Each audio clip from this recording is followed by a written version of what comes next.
ولسمشر محمد اشرف غني له محسن داوړ علي وزیر او نور مشرانو سره په لیدنه کې هغو ته څه ویلې. ولسمشر غني د خیبر پښتونخوا څخه راغلو میلمنو سره ولې وکتل؟ دا ټول موضوعات را سره په همدغه ویډیو کې کتلی شئ. ګرانو لیدونکو السلام علیکم. ولسمشر غني له خیبر پښتونخوا او بلوچستان څخه کابل ته راغلو میلمنو سره پرون سهار په ارګ کې لیدلي دي. دا مشران د ولسمشر غني د لوړې مراسمو ته راغلي وو.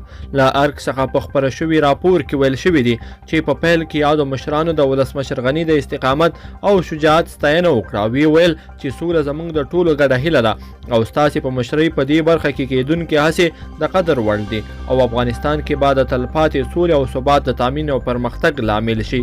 همداراز د ولسمشر لومړي مرستیال امرالله صالح ټولو ته ښه راغلاست ووایي او وی ویل چې افغانستان زموږ د ټولو ګډ کور دی او د زړه له تله تاسو ته د حضور مننه کوو. امرالله صالح وویل د افغانانو یووالی، کلتور، فرهنګ او اړیکې به وساتل شي او هیڅ چاته به د دې اجازه ورنه کړو چې په یو او بل نوم زموږ ترمنځ اختلافات رامنځته کړي. دا جنگ او تروریزم له امله د ډیورن هغه غاړه د ولس په ځورېدلو او د مشرانو په وژل کېدو خواشیني شوي یو.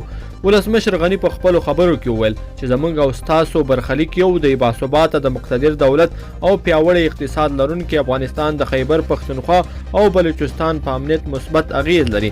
زیاته کړه چې باثباته او په پښو ولاړ افغانستان د ټولو په ګټه دی. پاکستان د افغانستان د سیال په سترګو وګوري. د افغانستان د ولس اراده دې ومنل شي او مشرتابه ته دې د دوستۍ، امن او ترقۍ لاس ورکړي. ولسمشر غني وویل چې زموږ ولس زموږ لویه پانګه ده او دا ولس په تیر کې بند نه دی پاتې.